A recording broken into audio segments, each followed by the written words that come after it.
bilang batas waktu jam 6 karena gue mesti bayar sewa klinik yang jatuh tempo jam 6. Terus tadi rumah sakit, tapi gue bilang ya mungkin dia lagi di rumah sakit butuh bayar sewa kali gitu gue pikir ya.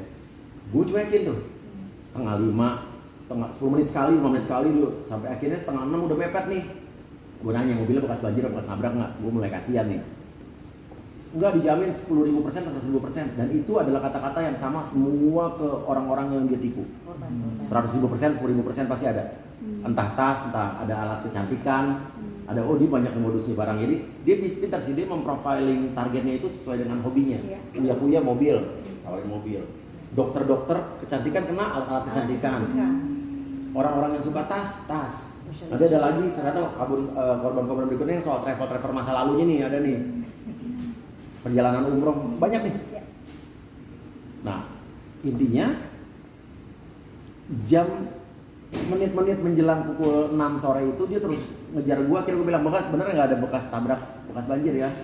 Gue lihat dulu deh mobilnya. Enggak kok, dia udah jam 6. Jadi pinter sih dia. Tapi kan karena gue pikir dia ngaku mobil dia dua-duanya. Dia bilang gini, kalau sampai ada bekas menabrak, bekas banjir, kembali DP 120%. Gue berarti untung nih gue. Tapi gue nggak mungkin, gue percaya gitu kan. Terus dia bilang ada foto-foto sambil bilang gini, nanti kalau misalnya sampai ada kenapa-napa, viralin aja kak. Ya beneran viral. Tapi yang viralin bukan gue awalnya kan. Nah intinya udah jam 6 kurang 1,5 menit gue transfer. Gue suruh orang gue transfer, orang gue di Jakarta transfer pakai banking, ya kan?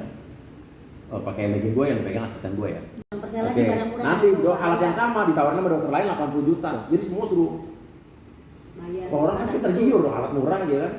Tapi alat ini dipegang sama salah satu dokter di Pondok Indah gitu aja. Dia megang alatnya, akhirnya dapat alatnya karena bayarnya lebih gede. Tapi yang akhirnya nggak bisa dipakai karena ada kodenya.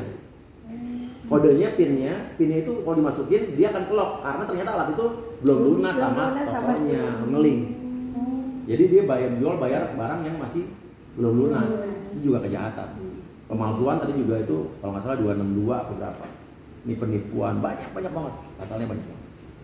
Dia kan punya suami ya, mungkin pernah nyoba nanya untuk Enggak, suaminya pernah telepon gue 3 hari yang lalu, 4 hari atau 3 hari yang lalu pas mulai rame. Boleh tahu sih ngomong apa?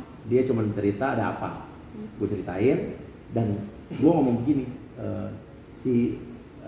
Mbak M ini pernah bilang bahwa suaminya ini katanya DPO narkoba, kata Mbak M ya. Dia tertangkap tapi kabur, sekarang DPO. Gue ngomong sama orangnya, sorry nih, lo telepon gue tanya, lo DPO bener apa enggak? Karena gue gak mau kesangkut-sangkut, lo telepon gue, ya nanti ada data telepon gue, saya pikir kenapa-napa.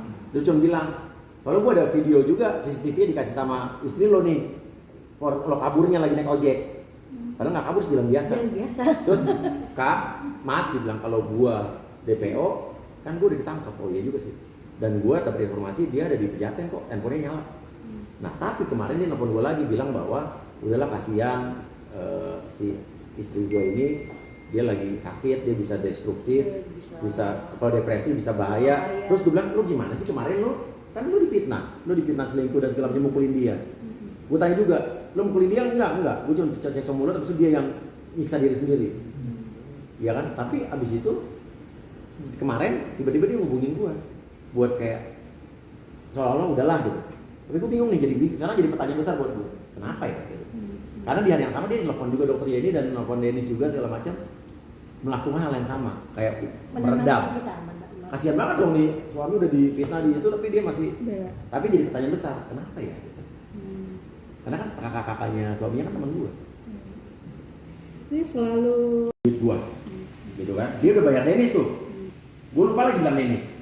Tiba-tiba Dennis bilang, Kak, kok si MZ ini mau nganterin duit lo? Oh ya gue lupa bilang, gue minta anterin ke rumah lo. Terus oh ya udah, tapi dia bilang mau datang jam 4, jam 6, jam 10, jam 2 pagi dan datang. Datang. Karena gue ngomong sama dia juga, kata si Dennis, gila lo malah si Dennis ke gue, udah gak apa-apa kan gue kenal dari lo tanggung jawab gitu kan. Jadi berarti gue sama Dennis yang dulu musuhan sekarang bersatu, sama-sama ditipu, ya kan. Nah, udah pokoknya intinya besok. Nah, gue mulailah dia ngomong di salah satu infotainment bilang bahwa katanya gue yang cancel. Nah, berarti kan ngejelekin gue. Berarti gue beli, gue DP, gue cancel, gue minta DP. Kan itu nggak bener.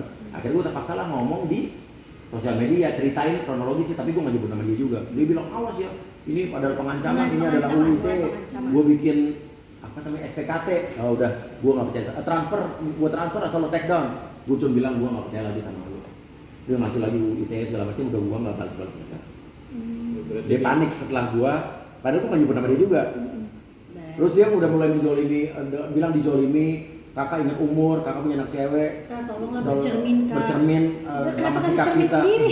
Terus gue bilang gini, lu kenapa nggak nasihatin diri lu sendiri sih? Gue bilang gitu. Dia bilang, situ malaikat ya, dasar settingan. Hah?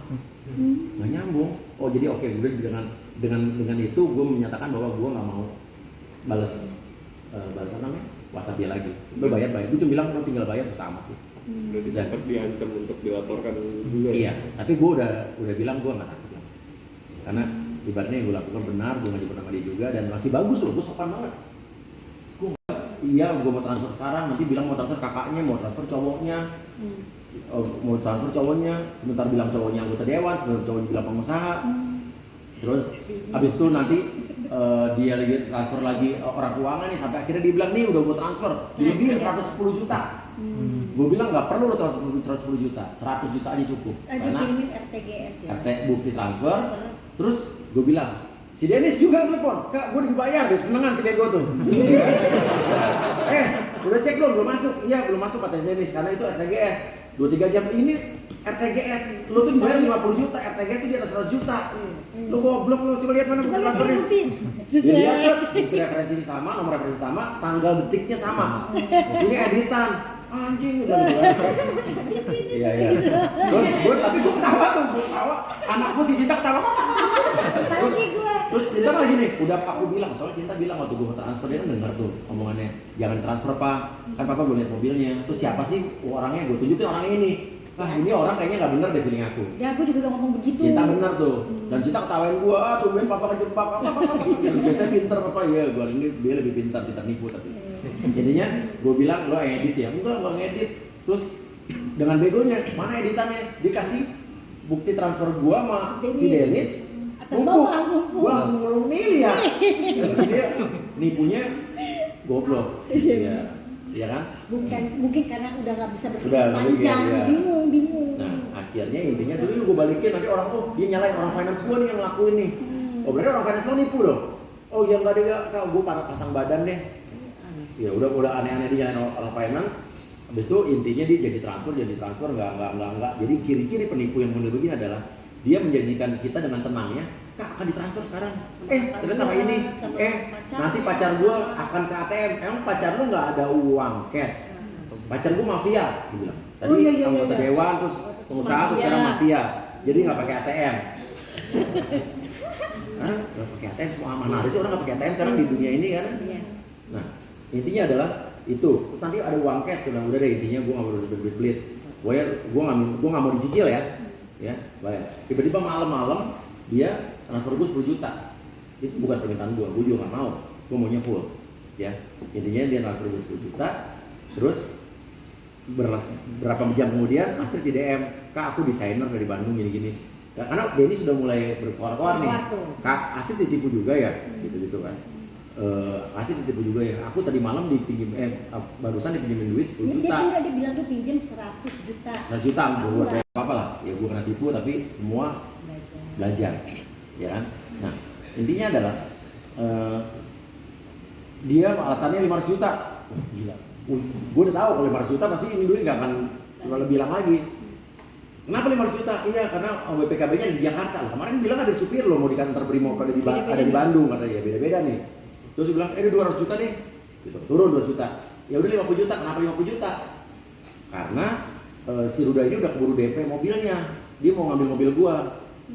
Jadi Ruda ini mau ngasih 50 juta, kok cepet kali 50, 250. Gua cuma ikutin permainannya nih. Dia main drama, kan gua raja drama. Gua dramain lagi, tapi gua ke-setting sama dia gitu kan. Nah, intinya game mulu dari dia, nggak habis-habis. Jadi habis itu ternyata gue baru tahu, dia cerita tadi malam di rumah sakit, si Dennis juga beli mobil gue kak, tapi dia udah DP malah mintanya macam-macam, mobilnya ternyata masih leasing gini-gini. Mobil tukar tambah, konyol-konyol Dennis yang salah, di cancel, Dennis yang cancel. Udah gitu minta DP-nya balik. Kan gue pusing kan. Gue inget dong, Dennis telepon Lu beli mobil dari si Mbak M Iya. ini? Iya. Lu juga ya? Kok lu tahu? Si Ajun cerita katanya iya. Dia ceritain sama tuh.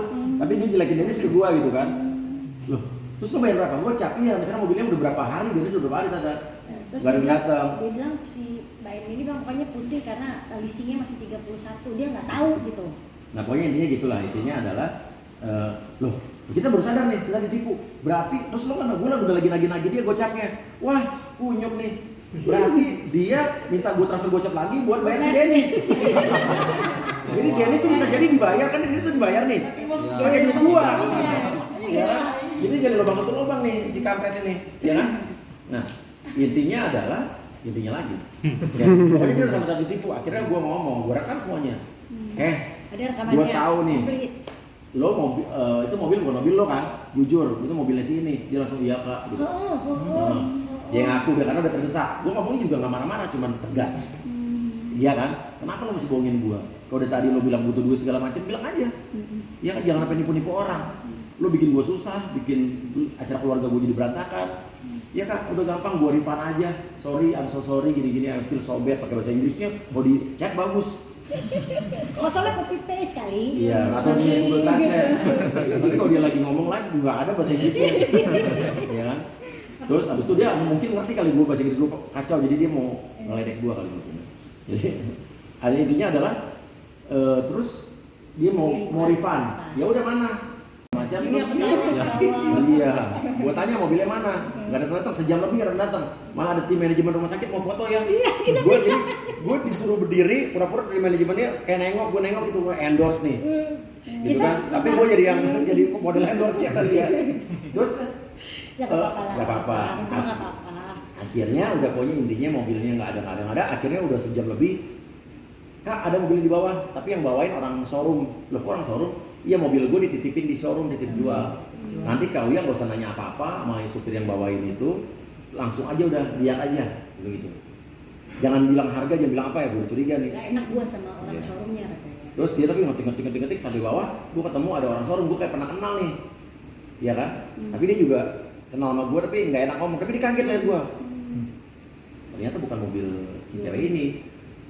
Usut punya usut, pokoknya gue tukeran nomor telepon, akhirnya mobil itu juga nggak bisa gue bawa juga, mau gue lunasin nggak bisa, karena banyak alasan, gue mau cek, mau ganti oli dulu, gue bilang udah nggak perlu ganti oli gitu kan. Nah pulangnya gue dianterin sama yang si pemilik showroom itu, ternyata bukan supir, pemilik showroom. Kita sama supir. Iya kan, karena dibilang supirnya, Ada supirnya. tapi kok supirnya keren banget, ya kan, kayak ngomongnya kayak orang berpendidikan dan orang kaya lah gitu ya. Ternyata yang punya showroom gitu kan. Gue udah feeling minta nomor telepon dong, Ruda gitu kan. Nanti gue kasih nomor telepon Ruda kalau mau wawancara, dia mau kasih saksian. Terus besoknya gue telepon karena dia malam-malam udah pagi udah berdiri, besok mobil jam 10, Mercy-nya nggak dilihat-lihat nih. Intinya adalah gue pagi, Ruda mobil siapa ini? Kira-kira dia bilang mobil gue dipaksa bohong, tapi gue udah bilang gue nggak bisa bohong. Gue mau ngomong sama lo tapi nggak enak, ya kan? Gue dikasih catatannya, lo bohong aja please. Nah, tapi kenapa lo datang semalam? Gue kenapa datang? Karena dia bilang yang mau beli mobil adalah si mbak itu. Dia bilang mau beli mobil ini, terus gue suruh datang, dia udah DP 4 juta. Jadi dia bayar 4 juta ke si Ruda ini. Buat dapetin cepet dari, yakinin cepet dari gue. Dia untung 96 juta lah. Ya kan? Udah gue udah tahu bahwa gue dikibulin, tapi gue masih sopan. Gue nggak bilang lo nipu ya, gue ikutin alur permainannya. Mana mobilnya gue mau lihat lagi, nggak bisa karena gue udah tahu orang yang punya mobil kan bukan dia dan dia nggak dapet uangnya. Gue disuruh bohong gitu kan. Gue juga kaget yang beli bilang sama dia, tapi dia nggak bilang beli akhirnya. Intinya gue kejar terus mobilnya mana, bayar lagi 500 juta tambah deh, totalnya 1,2 M dealnya.